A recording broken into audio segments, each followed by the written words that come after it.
بسم اللہ الرحمن الرحیم۔ اس سے پہلی والی آیت میں اللہ تعالیٰ نے فتح، صلح حدیبیہ اور ان ساری باتوں کا ذکر کرنے کے بعد، ایمان کی زیادتیوں کے بعد فرمایا تاکہ اللہ تعالیٰ مومنوں کو جنت میں داخل کرے، مومن اور مومنات کو ایسی جنت میں جس کے نیچے سے نہریں بہتی ہیں۔ اللہ ہمیں بھی ایسی جنت نصیب فرما، آمین، جس میں ہمیشہ ہمیشہ رہیں گے۔ جب مومنین کا ذکر ہوا تو یہ اللہ کا ایک اسلوب ہے کہ جنت کا ذکر کرتا ہے، جہنم کا ذکر کرتا ہے، مومنوں کا ذکر کرتا ہے تو کافرین کا ذکر کرتا ہے۔ تو یہاں پر اللہ تعالیٰ نے منافقین کا ذکر کیا پہلے۔ اللہ رحم فرمائے بھائیو، دیکھیں ایک دشمن ہے، ظاہر دشمن ہے، کافر ہے، ظاہر ہے، مشرک ہے، ظاہری مشرک ہے۔ اس سے بڑھ کر جو دشمن ہے وہ چھپا دشمن ہے، جو آستین کا سانپ ہوتا ہے، جو پیچھے سے چھری مارتا ہے۔ آپ اس کو اپنا سمجھتے ہوتے ہیں اور وہ عین موقع پر دغا دے جاتا ہے، فریب دیتا ہے، مکاری کرتا ہے۔ منافق کی دو قسمیں ہیں ایسے، اعتقادی اور عملی۔ تو یہاں جو ذکر ہو رہا ہے وہ ان منافقین کا ذکر ہو رہا ہے جو اعتقادی بنیادی طور پر منافق ہیں، جو جہنم کے نچلے طبقے میں ہوں گے، اور جو عملی ہیں وہ عملے میں سست ہوتے ہیں، تو ان کے اندر جتنی خرابی ہے اتنا ہی نفاق کا اثر ہے ان کے اندر، الا یہ کہ وہ پھر اسی طرح آگے بڑھتے گئے تو اسلام کے خلاف عداوت شروع کر دی، مومنوں کے خلاف، تو پھر وہ پکے منافق بن جاتے ہیں۔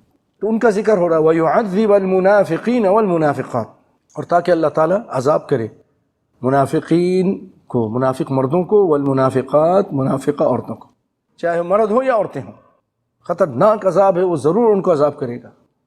والمشرکین والمشرکات، اور مشرک مردوں کو اور مشرک عورتوں، کیونکہ عورتوں کا بھی بڑا کردار ہوتا ہے اسلام کے خلاف، مسلمانوں کے خلاف پلاننگ میں، تکلیف پہنچانے میں۔ کون سے یہ لوگ ہیں، ان کیا یہ سوچتے کیا ہیں؟ الظانین باللہ ظن السوء، اللہ کے بارے میں بدگمانیاں رکھنے والے۔ اللہ تعالیٰ اب ان لوگوں کے بارے میں کہتا ہے علیہم دائرۃ السوء، انہی کے اوپر دائرۃ السوء ہو۔ دائرۃ السوء کہتے ہیں گردش، برائی کی گردش سے مطلب ہلاکت۔ اللہ کہتا ہے یہ سمجھتے تھے نا کہ جو مسلمان جو گئے حدیبیہ میں اور عمرے کی نیت سے گئے ہیں تو یہ وہاں جا کے کافر ان کو مار دیں گے، ہلاک ہو جائیں گے، یعنی وہ یہ سمجھتے تھے اللہ بھی ان کو نہیں بچا سکے گا۔ دنیا کے اسباب پہ ان لوگوں کا زیادہ یقین ہوتا ہے، آج بھی بہت سارے لوگ ایسے ہیں، اللہ کی طاقت پر وہ ایمان نہیں ہوتا ان کا، اس طرح کی سوچتے۔ اللہ کہتے ہیں کہ انہی کے اوپر برائی کی پھیرا ہو، گردش ہو۔ وغضب اللہ علیہم، اللہ کا غصہ ہے ان کے اوپر، اللہ ناراض ہوا ہے۔ ولعنہم، اللہ نے ان پہ لعنت کی ہے۔ واعد لہم جہنم، اور ان کے لیے جہنم تیار کیا ان منافقین کے لیے۔ اللہ کے دیکھے غصہ اتنا ہے ان منافقین پر کہ پھیرا برائی کا انہی کے اوپر پڑے۔ ان کے دلوں میں یہ تمنا ہوتی تھی کہ مسلمان گردش زمان میں آ جائیں اور تباہ و برباد ہو جائیں، ہلاک ہو جائیں۔ اللہ کہتے ہیں یہ خود ہلاک ہو جائے۔ پھر اللہ ان پہ غصہ ہوا، دو۔ نمبر 3، اللہ نے لعنت کی ہے، اور اللہ نے ان کے لیے نمبر 4 جہنم تیار کی۔ وساءت مصیرا، اور یہ بہت برا ٹھکانہ ہے، بہت بری جگہ ہے لوٹنے کی۔ یہ جو یہاں منافقین کے اور کفار کے ضمن میں دوبارہ یہ اللہ تعالیٰ نے بیان فرمایا ہے، اللہ رب العالمین ان کو ہلاک کرنے پر قادر ہے ان کے عمل کی وجہ سے، لیکن رب العالمین ان کو بھی ڈھیل دے رہا ہے اپنی حکمت و مشیت کے تحت، اور جب پکڑے گا تو پھر ایسا پکڑے گا کہ وہ چھوٹ بھی نہیں سکیں گے۔ کیوں کہ اسی کے لیے وَلِلَّهِ جُنُودُ السَّمَاوَاتِ وَالْأَرْضِ، اسی کے لیے لشکر ہے، اللہ ہی کے لیے لشکر ہے آسمان اور زمین کے۔ وَكَانَ اللَّهُ عَزِيزًا حَكِيمًا، اور اللہ تعالیٰ غالب ہے، صرف غالب ہی نہیں حکیم بھی ہے۔ بہت سارے لوگ غالب ہونے کے بعد تصرف حکیمانہ نہیں کرتے ہیں تو ذلیل و خوار ہو جاتے ہیں، ان کی جو جیت ہوتی ہے وہ ہار میں بدل جاتی ہے۔ ایسا ہوا ہے، بہت بہادر تھا لیکن بعد میں اس کا جو نتیجہ تھا سنبھال نہیں سکا۔ تو اللہ تعالیٰ ایسا نہیں ہے۔ اِنَّا أَرْسَلْنَاكَ شَاهِدًا وَمُبَشِّرًا وَنَذِيرًا، ہم نے آپ کو شاہد بنا کر بھیجا، شاہد گواہی دینے والا، آپ گواہی دیں گے، قیامت کے دن گواہی دیں گے۔ اور اللہ تعالیٰ نے اس امت کو بھی کہا ہے کہ تم گواہی دینے والے ہو۔ وَكَذَلِكَ جَعَلْنَاكُمْ أُمَّةً وَسَطًا، ہم نے تم کو بنایا ایک درمیانی امت، لِتَكُونُوا شُهَدَاءَ عَلَى النَّاسِ، تاکہ تم لوگوں پر گواہی دینے والے، یعنی پچھلی امتیوں پر گواہی دینے والے بن جاؤ۔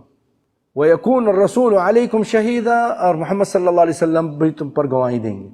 ایسا ہوگا کہ قیامت کا دن ہوگا، اللہ رب العالمین نوح علیہ السلام کو بلائیں گے کہ نوح علیہ السلام آپ نے دعوت تبلیغ کی باتیں، دین کی باتیں اپنی قوم کو پہنچا دی تھیں۔ آپ کہیں گے ہاں اللہ تیری ہر بات پہنچا دی تھی۔ قوم کو بلائیں گے، قوم نوح علیہ السلام نے تم کو بات پہنچا دی تھی، اب آگے جہنم ہے پتہ ہے ان کو، اب جھوٹ بولیں گے کیا نہیں پہنچائی تھی۔ اب اللہ تعالیٰ فرمائیں گے نوح علیہ السلام آپ کے گواہ کون ہیں؟ کہا امت محمد صلی اللہ علیہ وسلم ہے، امت محمد کو بلایا جائے گا۔ نوح علیہ السلام کہہ رہے ہیں بات پہنچا دی ہے، قوم کہہ رہی ہے کہ بات نہیں پہنچائی ہے۔ نوح علیہ السلام کہہ رہے ہیں کہ امت محمد گواہ ہے۔ اب امت محمد وہاں تھی تو نہیں، لیکن گواہی قبول ہوگی۔ یاد رکھیے کچھ مقام ایسے ہوتے ہیں کہ آدمی وہاں نہیں ہوتا ہے اور اس کی گواہی قبول ہوتی ہے۔ یہاں یہ لوگ اس شاہد، وہ کہتے ہیں کہ شاہد وہی ہو سکتا ہے، گواہی وہی دے سکتا ہے جو موقع واردات پہ موجود ہو۔ تو رسول اللہ پچھلے زمانے میں بھی تھے، ابھی بھی ہیں، آئندہ بھی رہیں گے، آپ ہر جگہ حاضر ناظر ہیں۔ یہ آیت سے یہ لوگ دلیل لیتے ہیں، گواہی وہی دے سکتا ہے جو وہاں پر موجود ہو، اور اس سے پھر کہتے ہیں آپ حاضر ناظر تھے۔ تو مجھے بتاؤ کہ امت محمد گواہی دے گی کہ نہیں دے گی؟ دے گی نا، تم بھی تو امت محمد ہو، تم نوح علیہ السلام زمانے میں تھے، تم تو نہیں تھے، اور تمہاری گواہی چلے گی۔ حدیث میں بخاری کی روایت، امت محمد کہے گی صلی اللہ علیہ وسلم ہاں اللہ پہنچا دی، تمہارے پاس دلیل کیا ہے؟ اللہ تیرا قرآن دلیل ہے، اللہ تیرے قرآن میں لکھا ہے وَلَقَدْ أَرْسَلْنَا نُوحًا إِلَىٰ قَوْمِهِ فَقَالَ يَا قَوْمِ اعْبُدُوا اللَّهَ، وہاں پر 950 سال تک وہ تبلیغ کرتے رہے، تیرا قرآن کہہ رہا ہے، یہ جھوٹ بول رہے ہیں۔ یہ ہے شاہد کا پس منظر۔ وَمُبَشِّرًا وَنَذِيرًا، اور خوشخبری دینے والے اور ڈرانے والے، جنت کی خوشخبری دینے والے اور جہنم سے ڈرانے والے، دنیا میں بھی اچھی زندگی کی خوشخبری دینے والے۔ اچھی طرح عمل کرو، اللہ اطمینان دے گا، خوشی دے گا، فتح و نصرت کرے گا۔ اسی طرح تقریباً یہی طرح کی ایک آیت ہے سورۃ احزاب میں، جس میں اللہ تعالیٰ فرماتے ہیں اِنَّا أَرْسَلْنَاكَ شَاهِدًا وَمُبَشِّرًا وَنَذِيرًا وَدَاعِيًا إِلَى اللَّهِ بِإِذْنِهِ وَسِرَاجًا مُنِيرًا۔ اس آیت میں اللہ تعالیٰ کو اپنے نبی سے ایسا لگتا ہے اتنا پیار آیا کہ اللہ تعالیٰ نے ایک ہی جگہ پہ کئی صفات بیان کر دی۔ داعی بھی ہے اللہ کی طرف اللہ کے حکم سے، اور روشن چراغ ہیں۔ اللہ نے سورج کو سراج کہا ہے، اور سورج جب نکلتا ہے بھائیو، یہ بہت بڑی صفت اللہ تعالیٰ نے رسول اللہ کو دی۔ سورج نکلتا ہے تو چاند بھی مان پڑ جاتا ہے، ستارے بھی چھپ جاتے ہیں۔ تو جتنے نبی اور جتنے رسول تھے ان سب کی روشنی نبی کائنات کے آنے کے بعد چھپ گئی۔ اسی لیے تو آپ نے فرمایا لو بدا لکم موسیٰ فاتبعتموہ وترکتمونی لضللتم عن سواء السبیل، اگر موسیٰ علیہ السلام بھی زندہ ہو کر آ جائیں اور تم ان کے پیچھے چلنے لگو اور میری بات کو چھوڑ دو تو تم سیدھے راستے سے بھٹک جاؤ گے۔ ایک اور جگہ فرمایا لو کان موسیٰ حیا ما وسعہ الا اتباعی، اگر موسیٰ علیہ السلام بھی زندہ ہو کر آ جائیں تو ان کی بھی نجات نہیں ہو سکتی جب تک وہ میری اتباع نہ کریں۔ تو یہاں کہا کہ انا ارسلناک شاہدا ومبشرا ونذیرا، ومبشرا خوشخبری دینے والا، ونذیرا اور ڈرانے والے، لتؤمنوا باللہ ورسولہ تاکہ تم اللہ اور اس کے رسول پر ایمان لے آؤ، وتعزروہ اور اس کی مدد کرو، رسول اللہ کی مدد کرو، تم ایمان لے آؤ اور تم ان کی مدد کرو، وتوقروہ اور ان کی توقیر کرو، یعنی رسول اللہ صلی اللہ علیہ وسلم کی عزت کرو، احترام کرو، ہر چیز سے زیادہ احترام، دنیا میں جو چیزیں ہیں اس رسول کا احترام ہونا چاہیے، اس کی عزت، اس کی توقیر ہونی چاہیے۔ وَتُسَبِّحُوهُ اور اس اللہ کی تسبیح کرو، اس اللہ کی تسبیح، سبحان اللہ، تُسَبِّحُوهُ بُكْرَةً وَأَصِيلًا، تسبیح کرو صبح اور شام۔